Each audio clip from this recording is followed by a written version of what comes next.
Okay, ladies and gentlemen, welcome to another edition of the Global Reality. I'm your host, Josh Reeves. This is the Monday, September 25th, 2017 edition of the broadcast. This is officially show number 1 of our 24-hour show stretch we're going to be doing here for the 10-year anniversary of the broadcast, which is tomorrow, September 26th. So, welcome to show number 1. We got a few things planned here. I'm also trying to put together. I don't know if I'll be able to have this done by tomorrow, just with everything else. But I'm also going to be doing a special 10-year anniversary video presentation as well, in addition to our 10-year anniversary radio broadcast here. So thanks to everybody out there for being here with us. I've got, as usual, lots of different subjects and topics and stuff that I want to discuss, and a lot of stuff that goes back to stuff I've talked about previously on other shows, and things I've discussed in films like Lost Secrets of Ancient America. So we've got a whole bunch of topics and a whole bunch of different stuff here to get into for you here on show number 1 of our 10-year anniversary broadcast. This show began as the Global Reality Radio Hour in 2007 rather. 2007. And started out as 4 days a week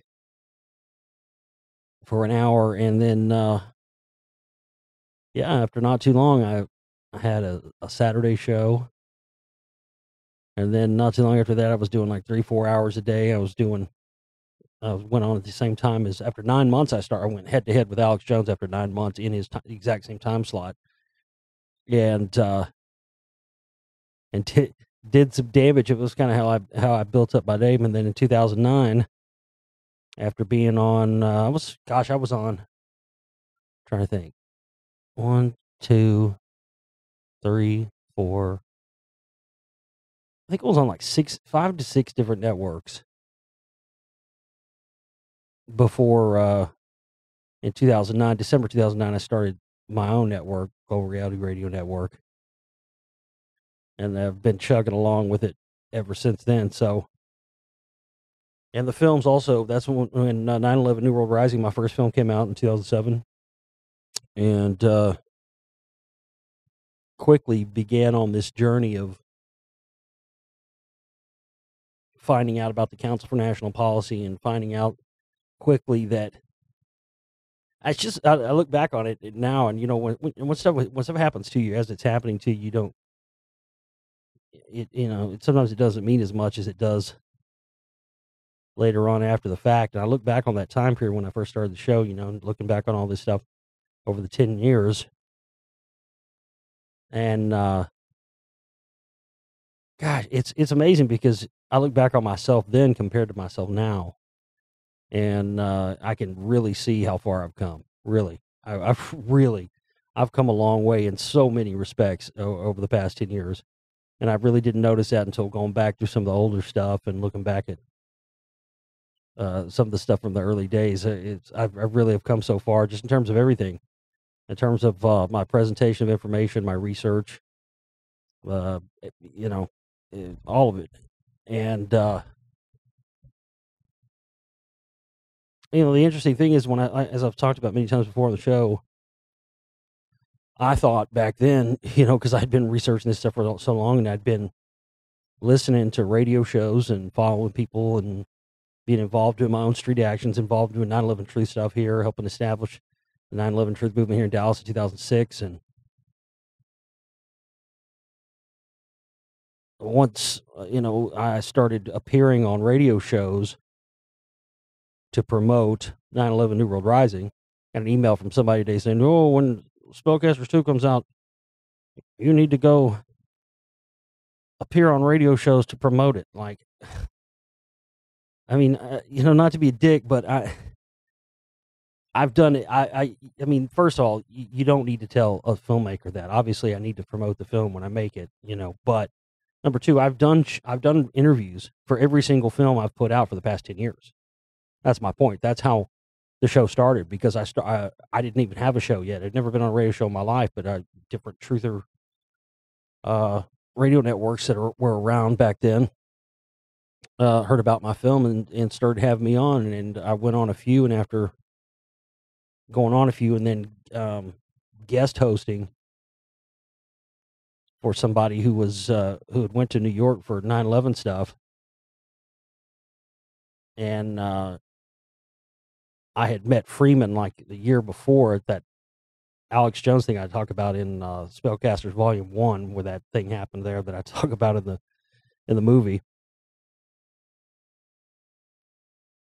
And so I had this opportunity to guest host, and it was, it felt like a big thing for me. It's the first, I was getting to host, somebody was letting me host their show, and the guy's show at the time, he's not around anymore, but the guy's show that I went on at the time, I was a listener of. So, to get asked by him to host his show for him, I was out of town. It was, I saw it as a bigger opportunity. So I got a hold of Freeman and just said, "Hey, I'm, guest hosting this radio show. It would be cool to have, a guest somebody knows on the first show I've ever done." So the first radio show I hosted, I brought Freeman on there. I subsequently ended up giving him his first radio show on Oracle back in 2008, somewhere in there, 2008, 2009, somewhere in there. And you did his intro, even the script that he still uses to this day for his intro, I wrote. They still use the original one. But the original one with the song "Free Ride" and all that, that big booming voice. If you listen to that original intro, that's me. A lot of people don't know that. A lot of people didn't know that for a long time. So after I did that show and I hosted. It's kind of weird. It's the second time something like that in my life happened, and both times it happened, it was kind of, a big thing or the beginning of something big, because after I hosted this guy's show for 2 or 3 days, it wasn't. It was just weird.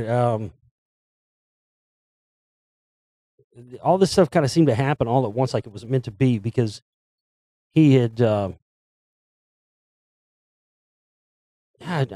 kind of just thinking about some of this stuff for the first time in a long time, and it's weird. It's just, you look back on it, you're like, wow. It almost seems like, you could really tell when stuff was meant to be, because this guy had a popular show on that defunct network at the time that I was guest hosting for, and I guess it wasn't my fault, but I guess the listeners liked me better than they liked him, and started voicing that, and then this person got trolled into submission by somebody, basically to the point where, he couldn't go on. So he quit his show, and then the network had an open slot, and then they brought me on. And quickly after that, within 3 days of starting the show, I had Peter Del Scott on. I found out about the Council for National Policy. I went on this crazy research binge. And the whole thing with, me appearing on that guest hosting this guy's show, and then they, his listeners basically revolting, basically being like, "We like this guy better." I had that. It's funny because twice in my life I've had something like that happen to me. It happened to me. It's happened to me at jobs a lot. It happened to me at jobs a lot back in the day, but it happened to me. The other real significant time to me, I think it happened, was when I, early in my days of being a musician. I was a teenager, man. I've talked about it before. I started playing in clubs when I was like 16, and it started like a garage band when I was like 15, but by the time I was like 16, there was a band that I don't remember how I found out about this band or whatever, but I found out about this band. They needed a bass player, so I'd been playing bass for like a year at that point, and I did some singing too, but I never really ever told anybody I was a singer, because I didn't really ever want to be a singer. I just wanted to be, guitar player, bass player, or something. So I go to this band, I go to try out, and I get there and it's awkward because there's another bass player there. And I was just like, well, what's going on here? Did they did they forget to tell the bass player that they're bringing in another bass player? It was bizarre. So I get in there, and start jamming, and I'm like, well, what's going on here or whatever. And they were like, oh, well, we're going to have two bass players. And I was thinking, something's wonky here. This is not good. I mean, no, come on. This ain't fucking Parliament Funkadelic, dude. You motherfuckers are playing like Metallica and shit, Alice in Chains and stuff. So, anyway, what ended up happening was this other guy they had playing bass was just a total fucking tard. So we jammed out or whatever, and I went home. And they called me that they were like, "Hey, we were bullshitting about the two bass players." I was like, "Okay, yeah, okay, I get it." I was like, I kind of thought that was going on. I didn't want to say anything because I was like, "Who the fuck?" He's like, "Yeah, who the fuck has two bass players?" Like, okay. He's like, "Yeah, we just didn't want to tell that guy that he's out. We already told him out, so you're in." And the guy who was the singer was weird. The guy who was the singer ended up being the son of a friend of my mom's, and he and I hadn't seen each other in years, and realized, hey, didn't our parents drop us off at the movies together when we were like 10 or something? And he ended up being the singer. He was the singer in this band. They hadn't played any gigs. They were just really starting to get going, but they were all pretty really good players, except for that singer and except for the bass player. And then this guy who I kind of knew, he wasn't that great of a singer either. So like the next practice, like he didn't show up, the singer didn't show up. And so we were playing, we were playing Fade to Black by Metallica. We were playing that song. And back then when I first started playing bass, I was like, immediately got like a distortion pedal and was playing like almost like leads. My dad was like, dude, you're playing that bass like a fucking guitar. We're gonna have to get you a guitar. And so we started playing Fade to Black, and I was just like, fuck. I just got on the mic and I played Fade to Black and was singing at the same time, and I could see, because no one knew. I didn't tell them I sang. I just was like, fuck it, I'll just do a guide vocal or whatever. So I got up there and started singing it, and I could see all the the drummer, the guitar players, and I could see their faces. I could see it lighten up when they saw me singing. I was like, oh man, don't tell me they're about to hit me with this. And yeah, they sure enough did. So they got rid of their bass player and their singer and replaced with it. But it was all for naught anyway. It didn't last very long. And but what was cool is all of us ended up going on to other bands and knowing each other for a while. So, but it's just interesting that's twice that's happened to me. And talking about replacing people, I would say probably the biggest one that happened in terms of like the show and whatnot. The biggest thing was the thing that happened with Alex Jones back in 2008. That was, it was monumental. There's this, I can't remember the name of the station. I could look it up, but you could probably find it if you typed like polka radio show Central Texas or something like that. But there was a station that they played this polka show that they play polka music on in like the afternoons. It's been around for like 50, 60 years. But the guy that runs it, or did run it, I don't know anything about the station anymore. The same people own it or whatever. But at the time, back in 2008, the guy that owned it was a truther, and he had Alex Jones on. He'd play like the first hour or something, and then play polka music and come back and play the last 2 hours or something like that, or I don't know. But anyway, I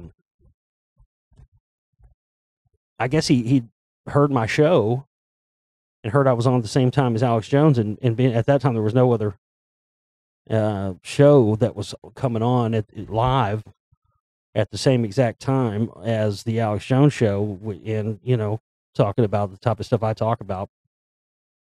And he was sick of Alex Jones' shit and all his fear mongering and stuff. So, they brought my show on. And brought me. And when this is a FCC licensed 50,000 watt flamethrower in the middle of Central Texas that just a few years earlier I was listening to Alex Jones on going to the Austin City Limits Music Festival in 2005 and 2006, going down there and listening to it.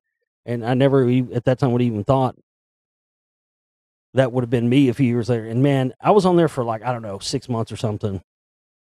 And I was talking about, I mean, you got to remember, this is FM radio in the middle of the day that reaches hundreds of miles from Central Texas, from around Waco all the way down to to Austin. Clear. We're talking about FM radio. And I'm broadcasting from a little bitty shoebox fucking room, you know, not a studio, not a radio studio. I'm doing it, and they're taking the internet feed and feeding it out into, the big FM broadcaster. And of course, by that time, I was already hot on the CMP stuff, and this was prior to the 2008 elections. And there was a lot of CMP stuff around then. So I was, hitting the Ron Paul stuff and the CMP stuff. And I was talking about Anunnaki stuff and Emerald Town. I mean, I was getting into, to this day, I swear they'll never, to me, people always, people say stuff, fans say stuff, and, oh man, you're great, or this, that, and the other.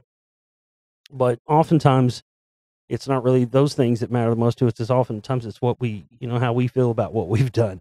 And I have to say, one of the proudest moments, I think, if anything ever makes me a legend, the fact that for 6 months, I got on a 50,000 watt flamethrower FM FCC licensed station that they kicked Alex Jones off of and replaced me with, and talked about genetic manipulation of mankind, ancient civilizations on Earth, the Council for National Policy, how they control truthers and patriots and stuff like that. And I got up there and blasted that shit for 3 hours a day across the fucking airways. And then I got picked up by a lot of those little micro broadcasters and stuff too. At one time I was on like 30 different channels. But the fact that, and then like after about 6 months, I think it had a significant effect on Alex Jones's bottom line, because I'd be up there trashing him too. People be tuning in to hear Alex Jones, and I'd be talking about the CMP and how his guests were connected to it. That lasts about 6 months, and I got an email from the guy at the station who said Alex Jones showed up at the station, briefcase full of cash, 30 grand, and he was sorry, but he needed the money for the station, and so Alex Jones paid this guy off to take my 30 grand cash money to take my show off. I don't give a fuck. I do care what I care, and I don't care, but I always appreciate anything nice people say about me. But as I said, it's oftentimes what you think about yourself that's most important. I'm proud as shit. That's probably my proudest moment. That fucking fat enchilada eating bastard had to cough up 30 grand out of his own pocket. And peep this. Not only that, if you really want to get down to it, money that came from Alex Jones. This is hilarious. It'll make you laugh even more. I told you I was, again, at the time, it just doesn't have the same meaning it has now. Sometimes stuff in life is like, not always, but sometimes stuff in life is like that. And this is definitely what I mean. Okay. So, before I started my radio show, and before I even, made my first film, 9/11 New World Rising, I was at that time, back in 2006, I had started putting together the idea for my first film. The idea for my first film was going to be a film, about secret societies, but, was kind of a difficult thing to do at that time with, no resources and anything, didn't have anything. So, I decided to instead, because I had all this 9/11 stuff, and I kept seeing all these 9/11 movies coming out, and I was involved in the 9/11 truth movement and stuff, and there was all this, there's different things that I had not seen people talk about. So I was like, you know what, I'm going to make this a 9/11 movie instead, and put the other thing on the back burner, the secret society film on the back burner. But inadvertently, what ended up becoming the secret society film, people said, well, why don't you go back and make that film? And I said, well, I did actually. I made it twice. The original, what it actually became, was the Secret Right films. And that the piece that I wasn't expecting that was going to tie it all together was Peter Del Scott coming on my third show and revealing the CMP, Council for National Policy, me, and then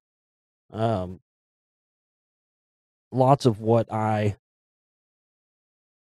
data and whatnot I'd had on secret societies and the Knights of Malta and these various groups, the Illuminati, the not just the Bavarian Illuminati or the Weishaupt Illuminati, but as we talk about in the Secret Rite Volume 2, the Los Alumbrados Society, the original roots of the Illuminati that go back to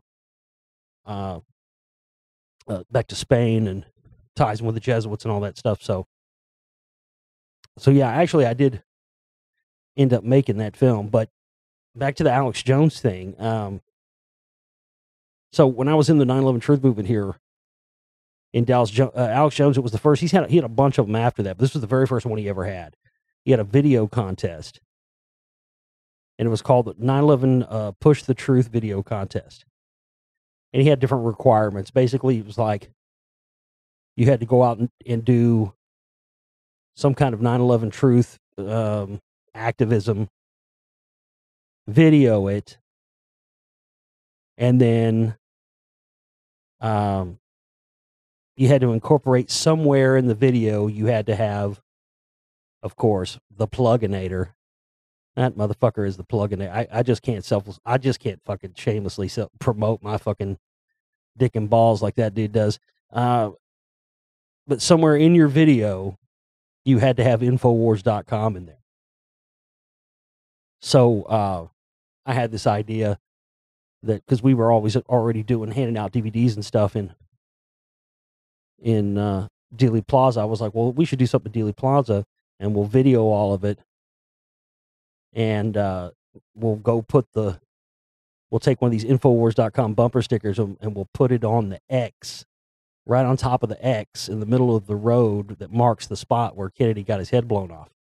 And so I videoed it, and my sister ran out there and stuck the sticker on it and ran back. And I used to watch, you used to see these videos. I think Jones used to put some out too, but there used to be these videos where Jones or whoever would just go up to somebody, walk up to somebody on the street and start talking to them, ask them questions about whatever, 9/11 and stuff. And he'd just get some of these just absolute fucking nutcases. Just absolute, just out of their mind people, either just people who are just naturally tarded or fucking out of it on drugs, whatever it may be. You just get these these just mouth breathing dummies.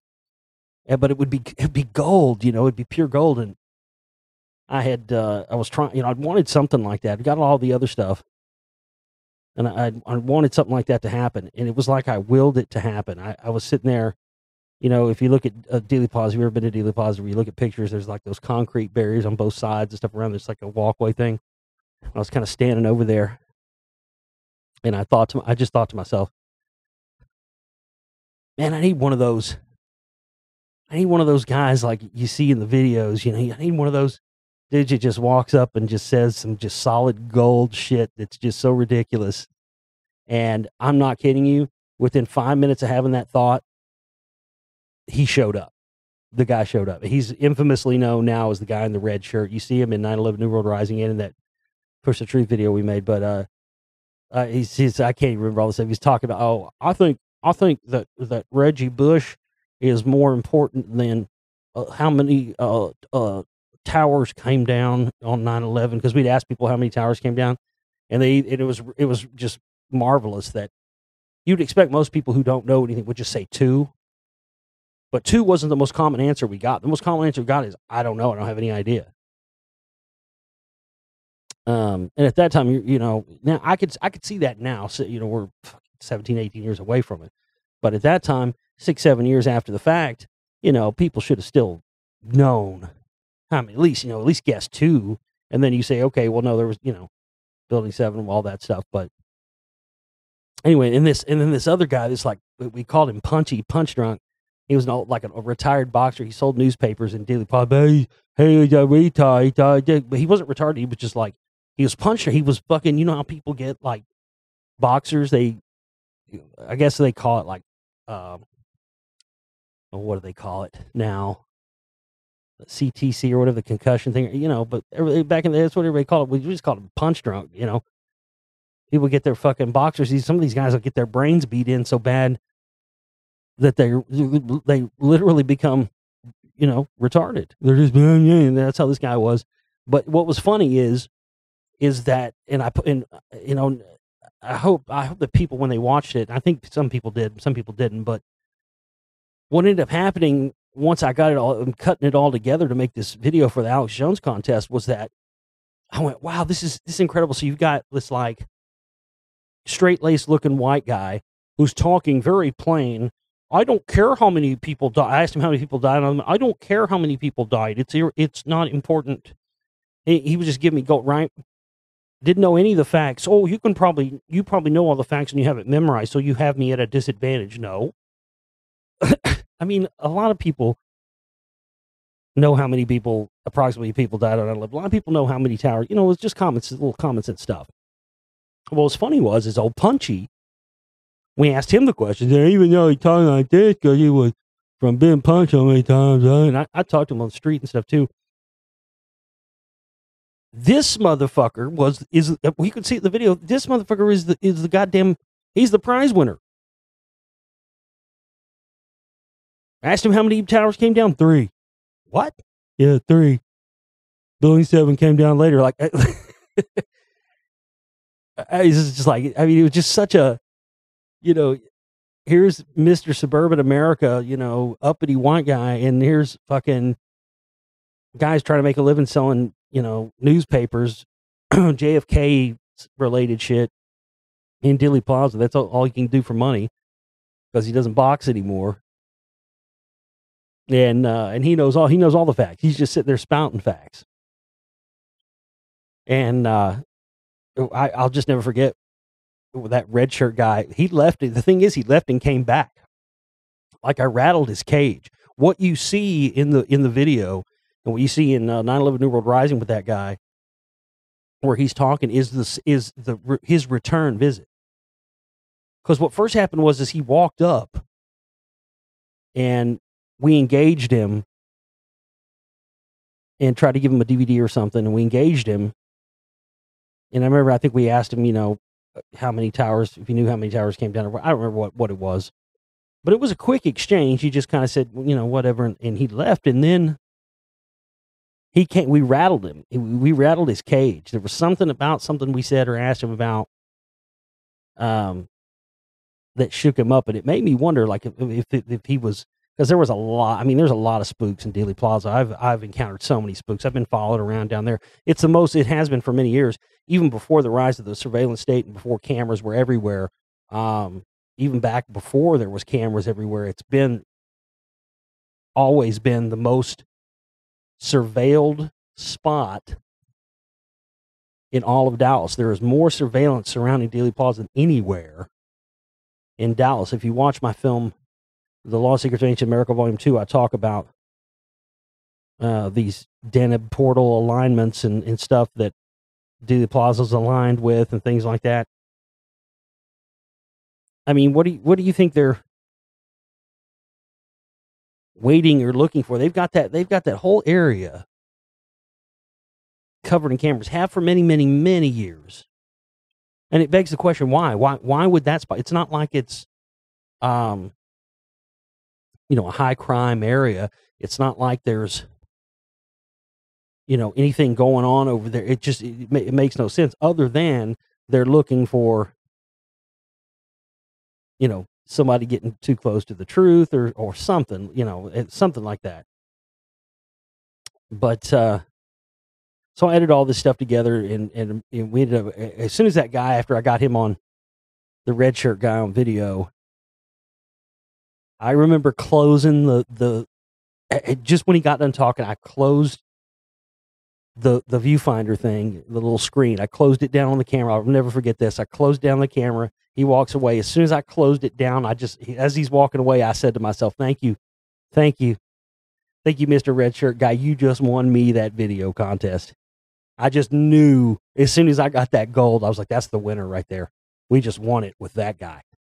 And sure enough, I did, and I won $1,000 cash. We won, or our group, our 9/11 group won $1,000 cash. But and yeah, we cashed a fucking check with that fucking enchilada eating motherfucker's name on it. And the money from that was what became the budget for 9/11 New World Rising, my first film. So me winning the Alex Jones video contest is what provided the funding and launched my film career that I have since used to absolutely expose his fucking CIA Scientology controlled ass, and continue to do so. And also have done all the law secret stuff and everything I've done in between. So I have to say, it's been tough. This has been the toughest thing I've ever done in my life, is this work. There's no question about it. But even though we barely survive and we barely make it month to month and all that stuff, it's the constant reaffirmation that I've been on the right path and how much I've grown and learned. There's no way I would have ever learned and have as much knowledge and information as I do now had I not done this show and had I not been doing it this long. And that's why I'm so grateful for everybody out there and everybody's continued support and all the people that have listened for the past 10 years and even the people that don't listen anymore and, dropped off or whatever. I just appreciate everybody else and everybody being here, on this journey for me, because I really have grown. I've learned so much. I know so much more information now. And I thought, I knew a good deal before I started my show. That's the only reason I, again, like I said, even agreed to even host for somebody or do a show when someone asked me to, is because I was like, okay, I'd be interested in that because there's a lot of stuff that I know about that I've never heard anybody talk about. So if I could do a show like that, where I try to get into the stuff that everybody else isn't really talking about, then that could be good. But I just had no idea at the time that, as I've talked about many times on the show and described here on the show before in past broadcasts, I've said it. If I repeat it and I say it again, it's because it really is the truth. It took me one solid month, and I shot my complete wad. My total and complete wad, not my total and complete wad, but pretty much like all the stuff that I was like, okay, I could talk about this. Like I thought I was going to be, I thought I had years and years worth of stuff saved up, and then one day I just decided to start talking about Freemasons,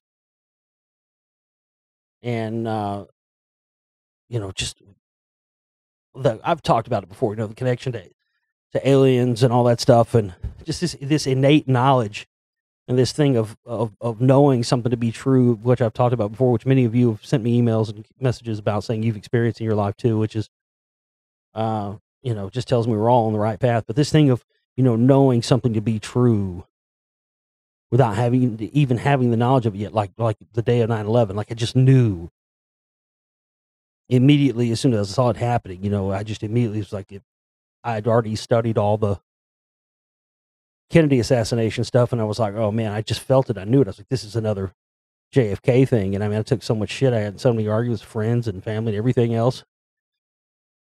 Because people are like, oh, just like I've talked about how it wasn't polite, to talk about the Kennedy assassination here in Dallas for the longest. I didn't even know about the Kennedy assassination or anything about it that happened in Dallas. I was like 14 or 15. Didn't know anything about it because people just didn't talk about it. It was not discussed. It just, it was just not it wasn't the thing that people talked about. So at that time in 9/11 was really like that, especially within, the day it happened and the week after and months after and everything else. It was crazy. I remember I went to 2 concerts that week. I had 2 different women that wanted me to go to concerts with them. We'd already planned this. Nobody knew 9/11. Well, at least I didn't know 9/11 was going to happen. But, bands are out on tour while this was going on. And I went to 2 concerts that week. And it was strange because there were 2 bands. One of them at the time was not known at all, the White Stripes. I saw them at Trees, the same place I'd seen, Nirvana and Smashing Pumpkins years before. And this was 2 days after 9/11, September 13th. And there was about there's tons of people that claim they were there now, of course, just like they claim that with the Nirvana thing. But there was at the White Sharp show, there was maybe 50 people there, and that may even be pushing it. Maybe even, and I knew probably that the thing is, I knew like 80% of the crowd. There 80% of the people that were there, I knew. And then after that, I saw Wilco, and they shot me and a friend of mine, hurt me and this chick that I knew at the time, and it was supposed to be in this documentary that they were making, but it didn't end up making the final cut or whatever. But they interviewed us outside the show, and that was, it was just a bizarre thing where, people were out of sorts. The bands were out of sorts, and nobody knew what was going on. Everybody was kind of trying to go about their business, but everything just had a weird vibe to it. So people weren't ready to discuss anything, especially anything that may have been conspiratorial at the time. There's lots of people that claim now, that they were 9/11 truthing, right as it happened, or even before it happened. And the fact of the matter is, nobody was. The fact of the matter is, everybody initially, was freaked out to know what was happening. But I can remember just having that gut feeling. It wasn't so much about trying to, it was just, you have that innate sense. And I think that that's something that not everybody's born with, but a lot of people are born with, and that just like any other abilities, they become stronger the more they're used. And I really hadn't had much experience with anything like that with it. I can't recall, other than little instances of like, you get those little, everybody has intuition, but some people's intuition is stronger than others. Some people say women's intuition, that whole saying that it's the strongest or whatever. But I don't think a particular gender has it more than another. I think that just individuals have it more than others. And I think that the more that when you follow that, and it turns out to be the right thing, that it gets stronger. And that's one of the things that I've experienced in the past 10 years that's really gotten, it's strange, man. I've kind of always had it. I have always had it. It never really was used in that way. I would always, when I was younger, when I was like, late teens, early 20s and stuff, I would, I had a couple of girlfriends when I was, late teens, early 20s. I had a couple of girlfriends that cheated on me, and one in particular, like, I just knew. A couple times it happened. And they would be freaking out because there would be no way I could have known that, there's no way you could have just, it's just intuition stuff. And again, as I've gotten older, and it's gotten so strong now that it's almost a problem. Like, I have to suppress, and I have to not talk about it. Because there's been plenty of times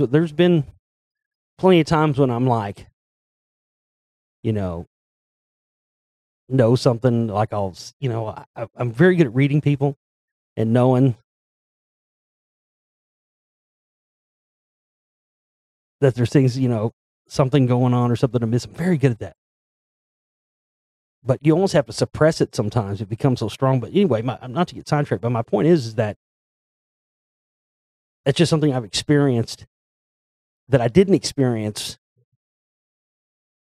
in my life to this degree, to this strength, prior to being, a 24/7 researcher, presenter, radio host, all this, filmmaker. And that thing it's just continually gets stronger. I mean, again, the thing that landed me that British television Channel 5 thing I was on about Scientology,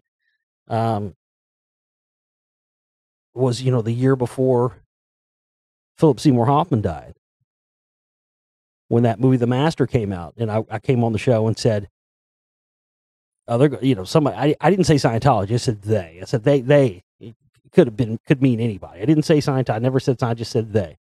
they could be the Illuminati or the government or crazy whackpots or, whoever. It could mean Scientologists, yes, but I never said that. I just said they're going to kill this guy.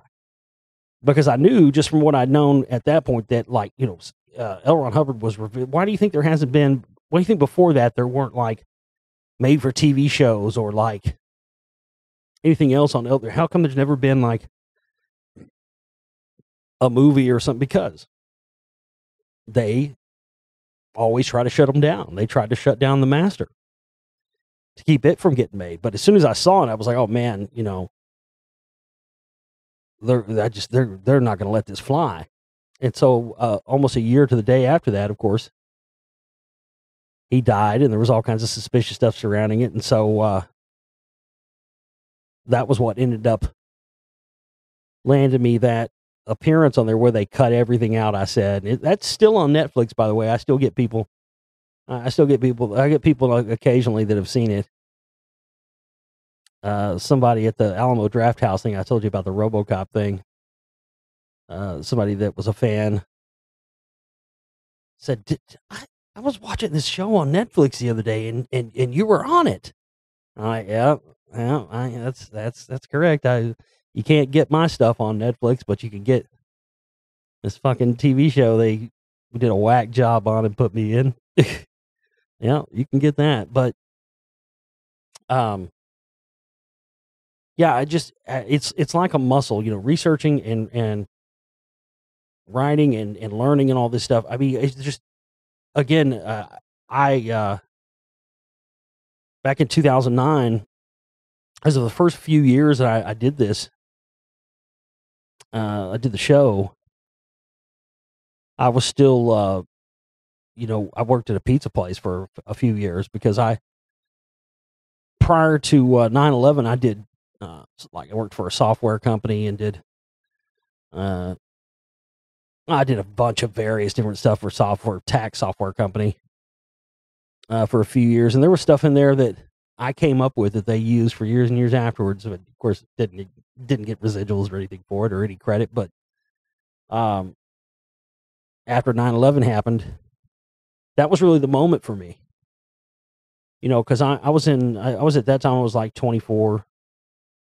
And it spent, most of my early, late. I started working at McDonald's when I was like 16 in high school. I mean, me and my buddy were like 16 in high school. We did extracurricular activities. We played in a band. He ran track and all this, and we had like 2 jobs each. We'd work at like McDonald's during the week, and then do like a chip route, stocking chips in grocery stores on the weekend. I mean, it was like 7 days a week, man. We're just going from like age 16, So from 16 to like 24, I'd done, worked in record stores after that, and did tech support and did telemarketing, just the usual shit crap jobs everybody does to get by and all that stuff.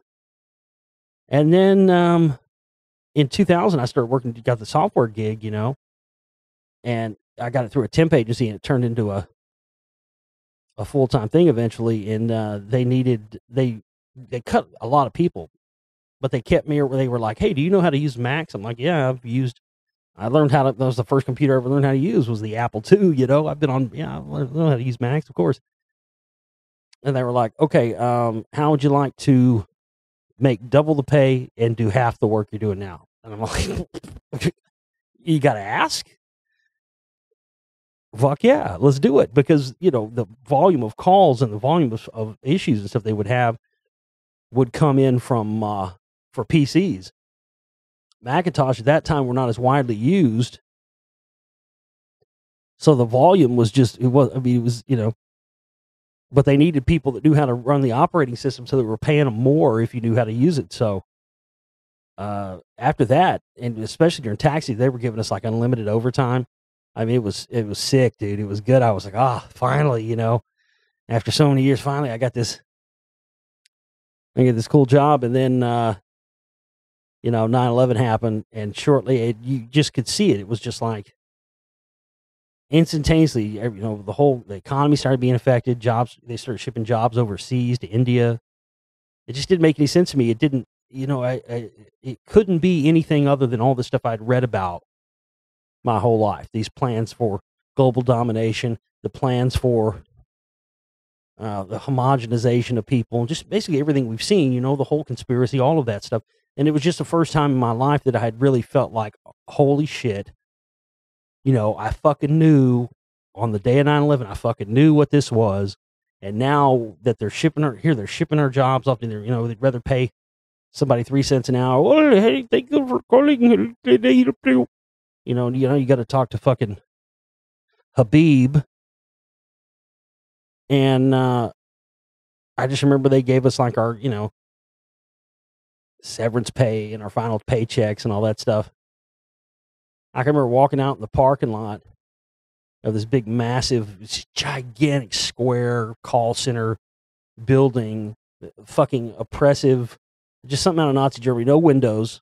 So it was just a cubicle farm. I mean, it was like, a square mile of fucking cubicles as far as the eye could see. And there was different companies that had different accounts in there. I've talked about that before. There was like a Symantec or one of those antivirus software companies in there. And I was talking to some of the guys from that when I was on my break, and they were at, and I wanted to say something about, the 9/11, about 9/11. This is only just a very short time after, just a very short time after 9/11. I wanted to say something about it not being what they told us it was. And I kind of felt comfortable around these guys. I started bringing it up, and it was like they had already kind of figured it out themselves. And it's like, it's insane to think that everybody thinks things are one way, and everybody believes this one narrative of things, and then the truth of this event is completely different, just like JFK. And these guys that work for I've talked about this before, but I wanted to mention it again, but these guys were like, well, just on our end, we know that that's when they told me that these antivirus companies are responsible, and in some cases create many of the viruses. It's a racket. These guys go, yeah, what do you think part of our job is? We're sitting over here on a terminal writing viruses. And then, you have to pay $19.95 to get our software is the only software that will remove it. Why is our software the only one that remove it? Because we wrote it. And they were like, even though that's a small level thing, it still falls under the category of one of those things that it's true. But even today, if I tell people that story, if you say without telling somebody that story and without having that experience, if you say to someone, antivirus companies, more today people believe it, but especially then people didn't believe it at all. And that's kind of a microcosm for 9/11 or JFK or anything else, this idea where, you tell somebody antivirus companies write these viruses that they sell you the software for. It sounds incredible, sounds ridiculous, sounds made up, sounds like a conspiracy theory. Same as, a fucking big building like Building 7 coming down without being, that wasn't struck by a plane or anything else, and fell exactly the same way as the towers, like that, symmetrically. But I could just remember when they gave us our checks, and that was it. I just remember walking out in the parking lot and I just right then and there, I was like, you know what? Fuck this shit. Fuck this. I mean, at that moment, I realized that, like, I didn't know how I was going to go about doing it. This was 2002. I didn't know how I was going to go about doing it. But I just knew at that moment that it was time to stop running on the rat wheel of, the slave employment system, and at least trying to figure out some way to start trying to make a difference and alert people to what's going on and what they're trying to do. And I didn't know how I did it, but I tell you, man, it was just that moment of putting it in my head and saying, you know what? this I've got to do something about this. I can't just sit back. I mean, it became crystal clear to me, you know, and I know sometimes it sucks, but sometimes that's what it takes. As much as it sucks, it takes something like that, and it's sad, but true, but it's just like people oftentimes, you know, it takes people having a health scare sometimes to realize, you know, they need to take better care of themselves. You know, and sometimes it's a good thing. Sometimes it's a wake-up call for people, and it gives you, gives them an opportunity, a chance to turn it around and change things. And that's what that moment felt like for me. Was like, looking back on it now, it was crazy. Just putting the thought in my head that I'm going to do something, and I've got to do something with my life, and I've got to do something. I felt like, you know what? This is not my job. My job is, because I mean, it just sucked the soul out of you being in that fucking building with windowless building. You never knew what time of day it was. You know, I could go in there at 7 o'clock in the morning and 7 o'clock at night, 10 o'clock at night, it looked the same, you know? But I just remember walking out of there, and even though I was mad because I was losing my job, I remember thinking, you know what? That's not what I'm supposed to be doing anyway. I don't know what I'm supposed to be doing, but I know I'm supposed to do something to wake people up and to shake people out of their slumber, make people realize what's really going on in this world, and try to at least find more answers for myself and try to help educate other people as I'm on my journey trying to learn this stuff myself, to do something. Even if it doesn't matter and amount to a hill of beans, and even if nobody cares, it was just that innate, again, that following of that innate inner voice and that inner gut feeling, you know, of knowing that this is what I got to do. So from that moment, that's when I really went, even though I'd already been researching and stuff for years before that. Even back in high school, I was researching Kennedy and UFOs and stuff when I was in elementary school, and Bermuda Triangle. But really at that moment, it was like, okay.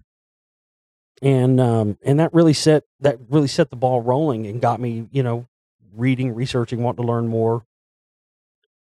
Found out about the Rockwall in 2004.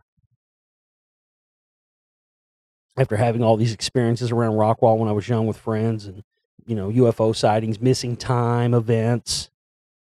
I just, and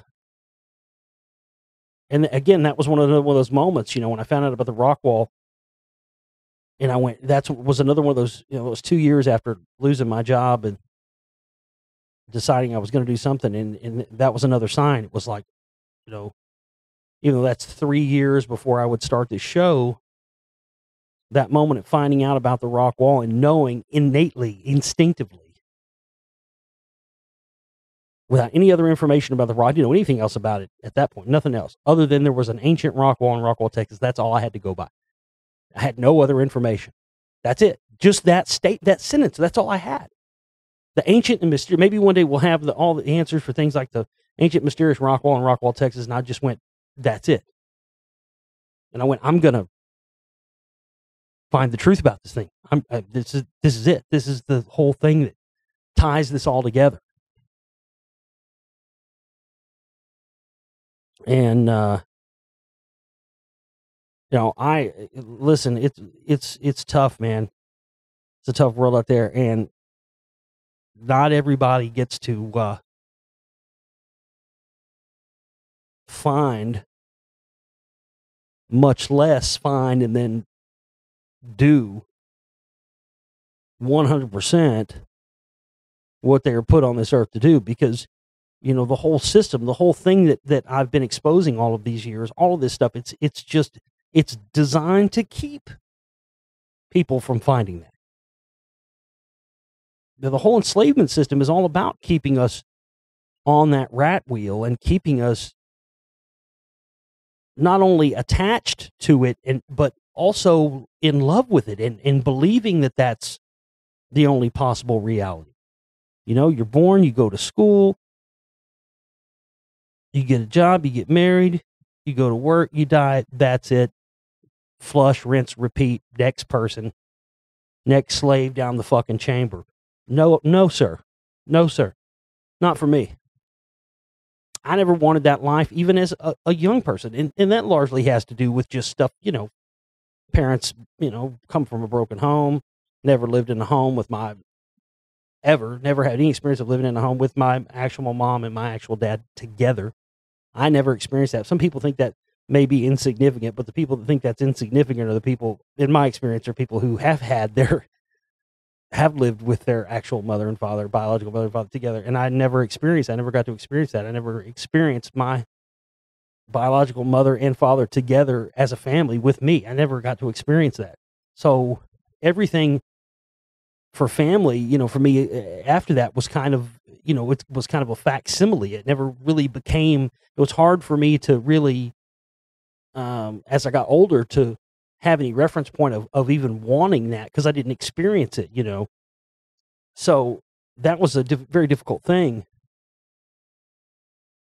for me to get over and all that. So this, that whole fucking thing about, born, go to school, get married, get a job, die thing. It was another one of those innate things in me, even from a very young age. Again, even aside from, coming from a broken home and all that stuff, and the fact that, listen, everybody thinks the redheaded stepchild thing is a funny joke until you are the redheaded stepchild. I am a redheaded. It's not easy growing up like that, let me tell you.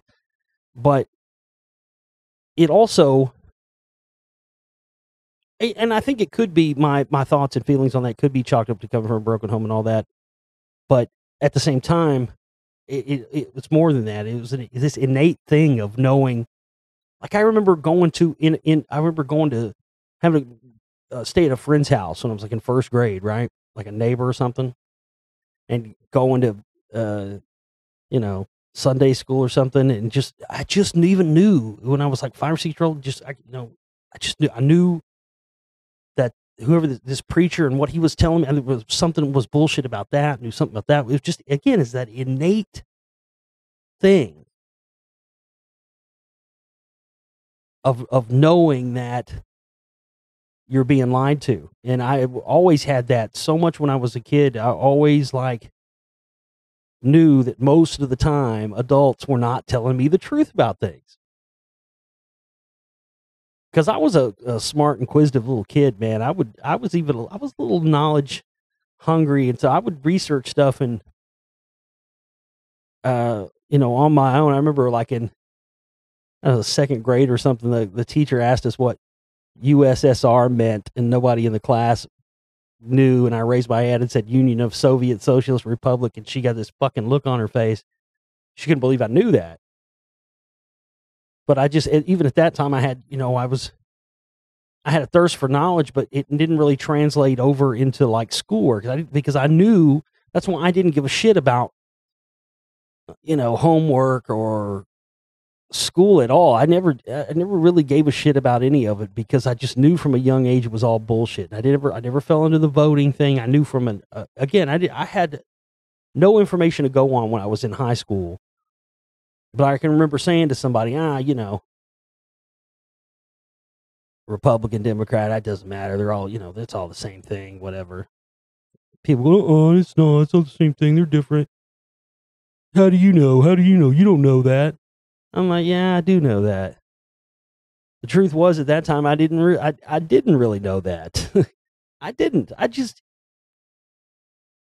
said it because it seemed true to me. Same thing with 9/11. I just said it because it seemed true to me.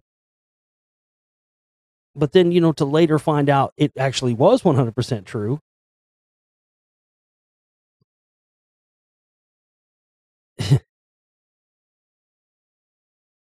But that's what I'm saying, man.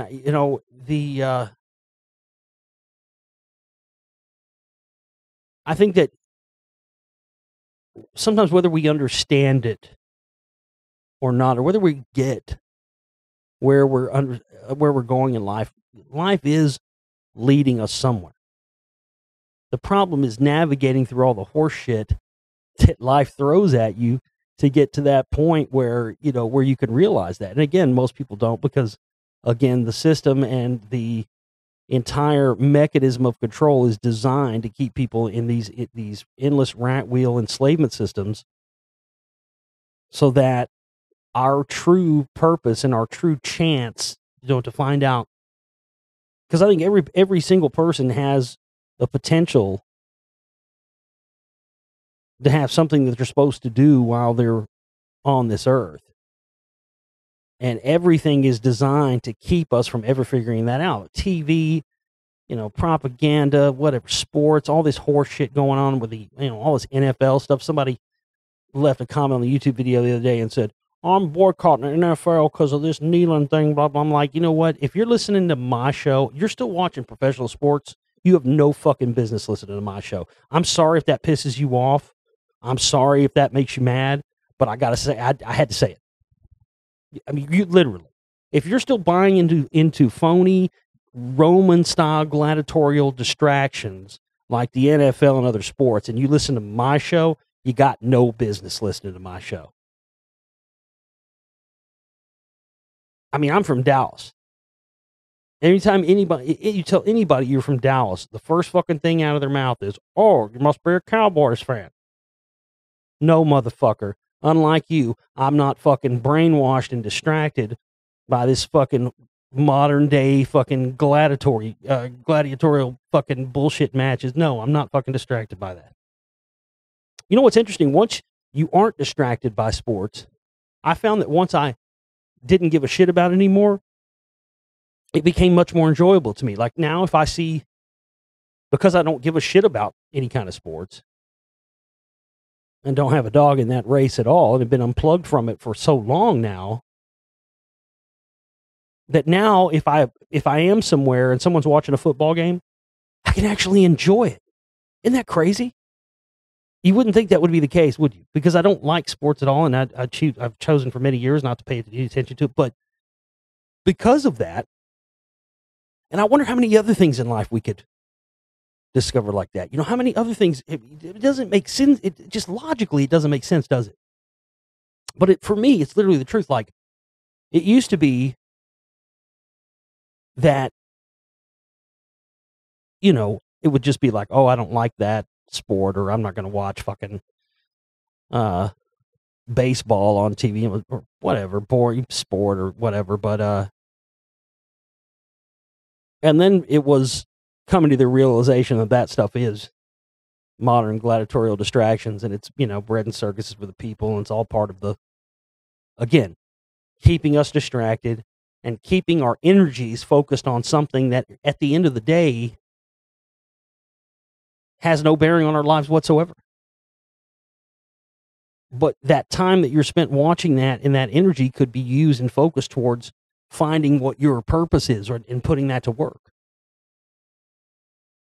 And so now, since I have found what my purpose is on this planet and what I'm supposed to do here, and have been doing it now for the past 10 years, it's amazing. If I see like a Cowboys game on or something, now I'm like, oh, look, but I'm not vested in it because I don't watch it. I'm not interested in it. I know what it is.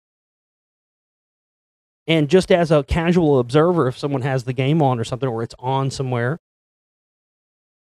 I don't get mad about it. I don't go, oh, fucking stupid football, or blah, blah, blah. That's what a lot of people do.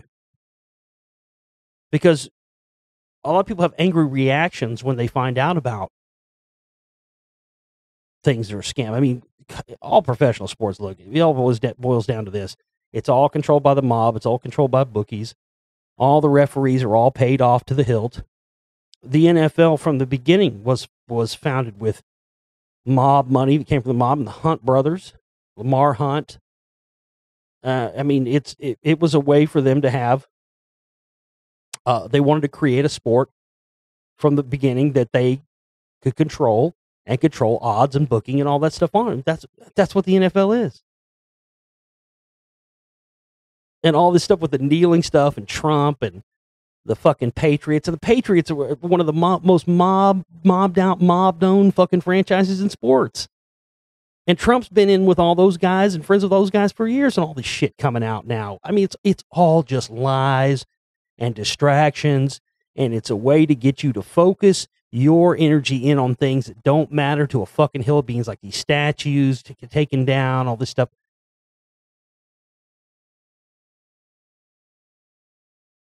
And so now that we've reached our 10-year anniversary of this show and my work and my films, and now that I'm about 2 or 3 weeks out from having Spellcasters Volume 2 done, and looking back on all this stuff and how far I've come and how far that we've come, and those of you that are with me have come, I just it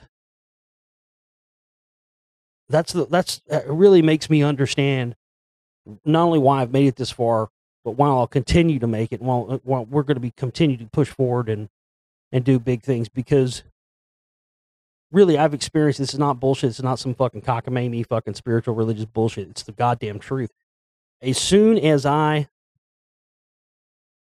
because when I was a musician, man, I was not doing. Nobody let me be honest with you, and I don't give a fuck who says otherwise. This is the goddamn truth. Nobody wants to become a musician or has desires to become a musician and does it for philanthropic purposes. Okay, come on. Nobody says, "Boy, I'd love to become a rock star just so I can help the poor." You know, no one's ever said those words ever in the history. Boy, I'd like to be a big rap star so I can give all the money to hurricane relief. Nobody has philanthropic, right? So right there, and I've seen this happen to so many people, man. People, I'm going to go to college so I can, be a big baller and buy sports cars and buy big houses and bling and all this shit. What you hope to achieve from the outset oftentimes determines your results, good and bad. But I just find that when people have these very selfish desires from the outset, and their only motivation for doing something is selfish desires, that it just always in the end ends up in failure. And so, whether it was, working the good job for the software company, or whether it was being a musician, all those things that I had done up to that point were all for nothing but for me, for myself. Not selfish because I wanted material things, but just, just trying to live and survive and keep your head above water, But once I made that decision, that I wanted to do something to try and wake people up and try to get people to understand what's really going on in our world. And again, whatever, regardless of what the fucking flat earthers might say, the whole reason why I called this show The Global Reality is because, it's the same reason why, I don't get up here every day and talk about what Trump was doing, same as I didn't do get up here every day and talk about what Obama was doing, and didn't talk about what Bush was doing every day when I started the show in 2007, when he was still in office. Because, I was already, at that time, when I started the show, coming from the standpoint of, even though I was kind of wrong about it, I was coming from the standpoint, at this point, everybody should know these guys are puppets. They should know that, these guys don't run jack shit. And it's the people's names and these people that run the corporations and run the banks and run these big, huge international think tanks, and the guys that are working behind the scenes in, social engineering, Tavistock, and, Committee of 300 and the priest class. And, these are the guys who are really running the show. And, it's I've never had to get up here and just constantly do that, because at this point, it's all about, again, keeping our vibrations and keeping our entire purpose distracted. But the point I was making is that, that's why I have never got up here and just, constantly talked about whoever was president. It's because, again, that's, that does affect people worldwide, but people outside, we got listeners all over the world. What we're really up against here, the war that's been engaged on us on humanity, this war that's being waged on us before we're even born and has been waged on us for thousands of years, it's bigger than just who's the president in America or whatever else. I realized that from the onset of this work, and really wanted to reach people, because everything back then when I first started was all real, it was all patriots, and was all really revolving around America and Constitution stuff, and it just, I just couldn't do that. Same reason why I made the decision to start my own radio network, because, I was being told what I couldn't talk about. They wouldn't let me talk about certain subjects. They wouldn't let me say this. I couldn't cuss. I couldn't do this. And none of it was being done for any other reason other than to appease radio network sponsors who I was getting none of the money from. And I was like, you guys are, sit around and talk about free speech and this, that, and the other, but yet, I can't do that. I can't feel like a hypocrite and then restrict myself on what I talk about. So that was a big, huge step, and it was a scary thing. And a lot of people, I had a lot of fans at that time. And when I stepped away from the network I was on at the time, started my own network and my own show and all this stuff, now everybody said that I wouldn't make it. And where are they now? Because again, once we're able to realize that no matter what subject we're talking about, it's all about this. It's just all about, everything is designed about keeping. It's just, you talk about crushing somebody's spirit or crushing a spirit, but it's more than that. Humans have so much more potential, and our potential is being stifled intentionally, because the potential that we have, that we can achieve, is the biggest absolute threat to the existing power structure and the power structure that has been enslaving humanity all this time. And us realizing that potential and not being distracted by the bread and circuses and the sports and the entertainment. I mean, I'm into movies and music and anything else. I think that's a big mistake people make.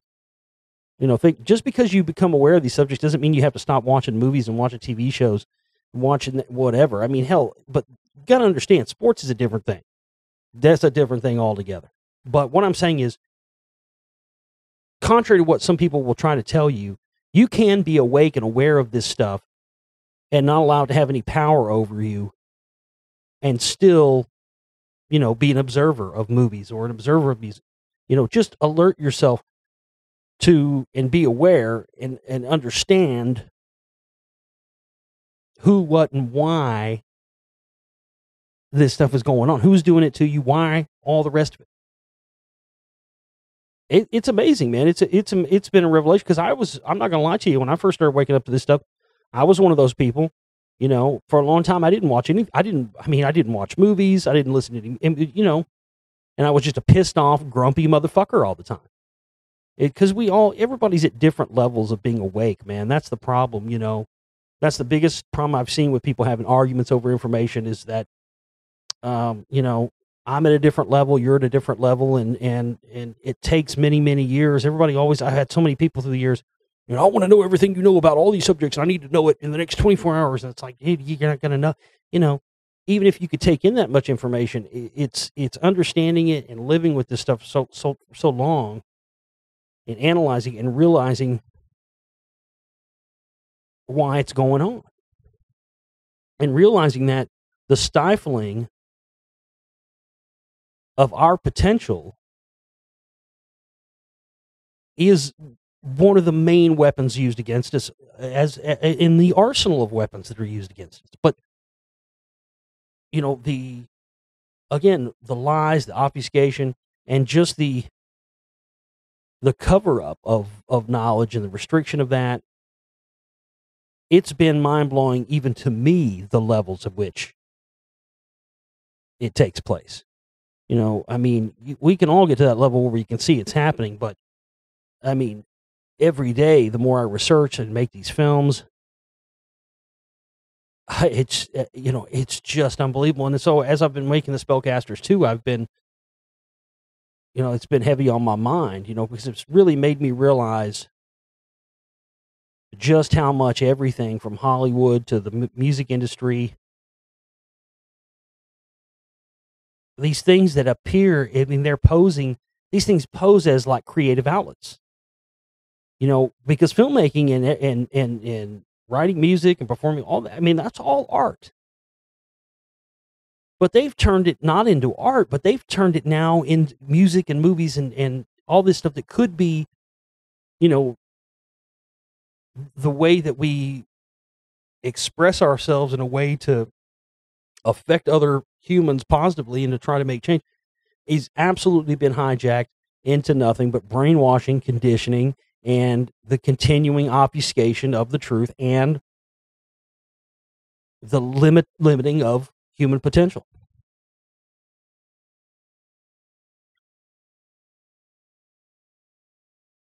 And I think that unlocking our true potential and breaking free of the dumbing down and breaking free of the programming and the limited way of thinking, the limited scope of thinking, just how little we view what we're capable of. This is the enslavement system and all this divide and conquer, man. I remember when I first started telling people that these people like Alex Jones and others were in bed with the CIA and in bed with white nationalists and white supremacists and were trying to bring about a race war, I got laughed off the air. I got laughed off networks. People laughed at me. They laughed at me. We're talking 2007, 2008. People used to laugh at me, folks. I remember talking about the Anunnaki on my show for the first time and people laughed. And like 2 years later, they got Ancient Aliens on TV talking about this stuff that I was getting laughed at 2 years before. I start talking about the CMP. Nobody talks about it. I make the first film ever on the Council for National Policy. I put it out, and within 6 months, they got Keith Olbermann talking about the CMP. First time ever in TV history. That's right, folks. That's a fact. The CMP was never talked about in television history until after The Secret Right Volume 1 came out. I mean, the Rockwall thing, people knew about that for years and years, too. Nobody decided to make a TV show about it or had any interest in it. In fact, there was a lady whose great-grandfather was one of the guys that found the wall, and she had been trying to get History Channel for years. They wanted nothing. They sent her letters saying, we want nothing to do with this. We're not interested. 6 months later, after the Lost Secrets of Ancient America Volume 1 comes out, guess what? They're blowing her phone up. And I start exposing Scientology, start exposing that stuff. What happens? Then we have Leah Remini come out. Now everybody thinks she's telling the truth on Scientology. She's another part of this thing.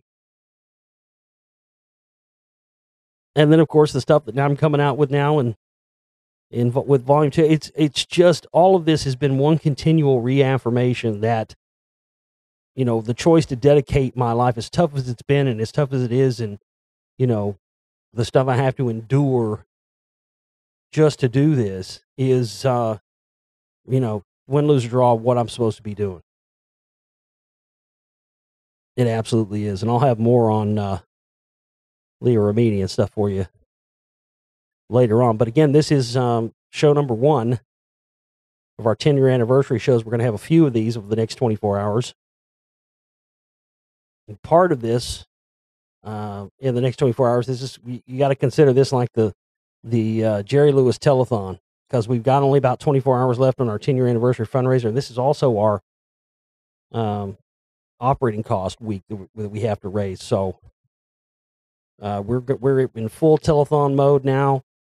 We need people to go ahead and start donating. You can find the links here in this video in the info section and in the comments. You can also find it on our social media pages at Facebook, Global Reality Radio Network, and the Josh Reeves Filmmaker Talk Show Host Explorer page. You can use the donate button on my website if you want to use a credit card or debit card or a prepaid card. But this is the crucial time, folks, because we've got funds to raise and stuff that we need to be able to get new equipment in here just to be able to keep this thing going and keep the lights on for this month and all that. So we got a big week here. And I got lots of info, lots of stuff coming for you. This show is really just the beginning. Excuse me, I got lots more to talk about. But we can't overlook the fundraising aspect of this week and I just, now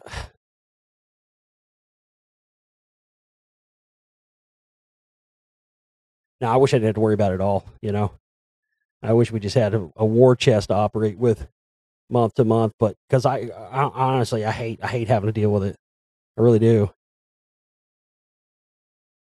It's, talking as I was talking about earlier about, you know, that's the worst part of doing this. It's the worst part the worst part of doing this is just trying to get funding to keep it all going. It's the worst part, because I'm not a fucking, I don't, you know, I don't like having to fucking do that. It's the worst part of doing this, you know. I just wanna focus on the information and stuff, but, um, there's been a few times in the past where I tried to just, you know, go on faith that everything would be okay, but that didn't work. We almost went under a few times in the past. I swore I'd never let that happen again, so that's why I've just continued to soldier on here and put the best work forward I can put forward. And, you know, the fact that I've been here 10 years is a testament not only to the work I've done, but also to everybody else out there and the people that have contributed all through the years. And if you've never contributed before, we need it right now more than ever this week, because, as I said, our aging equipment is on its last leg. I don't even know if my computer is going to survive. I haven't even told you all the problems I've been having. I don't know if my computer is even going to survive for me to get this film done. I don't know if it's going to survive the week. It's just that, you know, again, after so many years of doing this stuff and, you know, not upgrading the equipment for many, many years. And, you know, it is frustrating, but, we're about 2-3 weeks out from having Spellcasters 2. I'm so excited about this movie. And then after that, I'm going to be working on the 10-year anniversary box set that we're going to have coming out. It's going to collect all the films and all the mini films in one collection. We'll have different packages for that. Lots of good stuff, man. I'm excited about not only what we're going to have coming out this year with films and next year and beyond. I'm excited about the next 10 years and beyond that, because I'm never going to quit. I'm never going to stop. And this work's never going to be done. I mean, unless we realize the full human potential and we erase this, you know, this maniacal order of destruction, you know, this maniacal global order of destruction that has you and I in its crosshairs, you know, unless we just somehow fix all that, this work is never going to be done. And again, I don't have delusions. I don't have delusions that I single-handedly am going to change the world. Anybody that has those kind of delusions, you know, well, for lack of a better term, they're delusional. But I do believe I was put on this planet to do what I'm doing, and that's been reaffirmed 1,000-fold in the past 10 years. And because of that, because I'm lucky enough in my life to have found what I was put here to do, I'll never quit. But I can't do it alone. And the other souls out there, you know who you are. You know, I always talk about how I put it on, you put it on the line too. Those of you, you know, especially people who make big contributions and whatnot when they can, and help us make it month to month. It really, it's an honor to be able to just, you know, be side by side with people who are recognizing the fact that they have that potential too, and that we all have the potential, you know, and maybe it's just some people's potential to help someone like me reach my potential, but that's still just as important. It's not any less important than what I do. It isn't. And I've seen it. It's amazing, man. I've seen a lot of you out there. A lot of you have been listening for a lot of years. I've seen the changes in you just from talking to you. I've seen how far you've come. I've seen the evolution you've had as well with me. Those of you out there, you know who you are, and that's incredible too. You know, it's one thing for me to acknowledge how far I've come, but to also see that reciprocated in the audience and reciprocated in the listeners, and to see people get more savvy to this stuff, and to see people, you know, to feel that people really truly not everybody, but, those that do, and that's all I'm worried about, that there are people that actually really do get and understand what I've been trying to do here all these years and want to help, see it succeed, man. Doesn't matter that it's not as big as it should be. They use every sort of, they've literally spent millions of dollars trying to suppress me. Literally. They've tried to suppress me and my work at every turn. Why? Well, and again, this is not just me saying this. I've had literally hundreds of listeners say this exact thing to me many times, and that is and it's true. They're right. They're absolutely right. They want to keep me suppressed because they know that eventually, once I do break out in a big way and I'm able to reach a lot of people, they're going to be in trouble. They're going to be in serious trouble. Because there are a lot of things that I've put together and a lot of things that, again, people have tried to ignore. They've tried to ignore me. They've tried to keep me suppressed. And the biggest, most important thing is that we just don't let that happen. We don't let me and my work go under, and we keep this thing pushing, keep it pushing forward and keep it going. Because if we do, that's how we keep them from winning. It pisses them off, man. Believe me. I mean, the shit that I've experienced so much harassment, electronic harassment, sonic weapons, sound wave frequency weapons. I mean, all kinds of shit, hacking, messing with my YouTube. I mean, and I don't get up here and use it as a sell point. I mean, I literally could come on this show every day and tell you how I've been messed with, but I don't. And then people get curious about, oh, you don't ever get messed with? Yeah, I get messed with all the fucking time. Oh, I never hear you talk about it. Yeah, because I'm not going to get up here and fucking, number one, give them the time of day and give them the satisfaction of letting them rattle me. But I'm also, I guess that's mainly the reason. I'm just not going to let them run. But again, I'm not going to use it. I'm just not, I can't, that's greasy, man. I just can't be greasy like that. I guess it's probably because I've heard Alex Jones do it so many times. And it just reeks of that whole mentality, like, that victim mentality thing. And oftentimes, well, it's just like a lot of these like white supremacist groups and neo-Nazi groups and anti-Jewish groups. I mean, a lot of these people, you find out their heritage, they're Jews themselves. It's kind of like controlled opposition. It's kind of like that similar thing,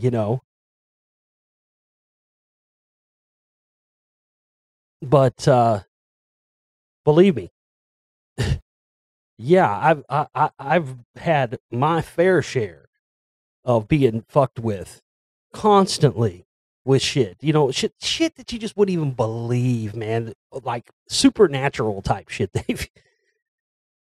But I mean, seriously, there's crazy fucking shit they've used against me. But again, I'm not going to get up here and try to justify my existence with that, because honestly, the work I've done and the films I've made, the information I've put out and continue to put out speaks for itself.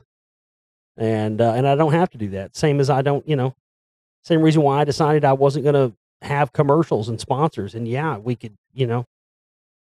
use that money, but I've wanted to create, when I created my radio network and my show, I wanted to create something where, it was truly organic and truly other people. And I'm really grateful for the worldwide audience, all our great listeners in England, all our great listeners in Canada, Australia, New Zealand, Pakistan. We got listeners in Pakistan, South America. We got listeners all over the globe.